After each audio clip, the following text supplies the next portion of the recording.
Hello friends, তো কেমন আছো তোমরা সবাই? আজকে আমি তোমাদের কাছে একটা নতুন রেসিপি নিয়ে চলে এসেছি। আজকে আমি বানাবো চিকেন 65।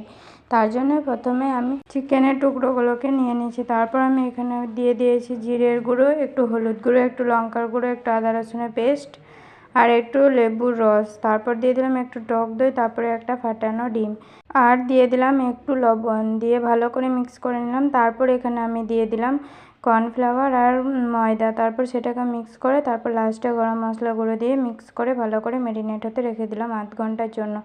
তারপরে একটা পাত্রে আমি নিয়ে নিয়েছি একটু টক দই, chilli sauce, soya sauce, red chilli sauce আর টমেটো সস দিয়ে এটাকে ভালো করে মিক্স করে নিলাম। তারপর আমি চিকেনটা যখন ম্যারিনেট হয়ে গেছে তখন আমি এটাকে মিডিয়াম আঁচে ভালো করে ছেঁকে নেব। তো এইভাবে করে আমি সবগুলোকেই ভালো করে ছেঁকে নিলাম। তো তারপর আমি ছাঁকা হয়ে গেলে তারপর এখানে আমি একটা পাত্র নিয়ে নিয়েছি, সেটা চুলোতে বসিয়ে দিয়েছি। তারপর রসুন কুচি আর কাঁচা লঙ্কা কুচি দিয়ে দিলাম, সেটাকে একটু ভেজে তারপর দিয়ে দিলাম ওই যেই সসটা আমি তৈরি করে রেখেছিলাম সেটা। তো তারপর সেটাও দিয়ে একটু ভেজে তারপর চিকেনটাকে দিয়ে ভালো করে মিক্স করে নিলে আর কিছুক্ষণ 2 মিনিটের মতো নেড়ে নিলে আমাদের চিকেন 65 রেডি।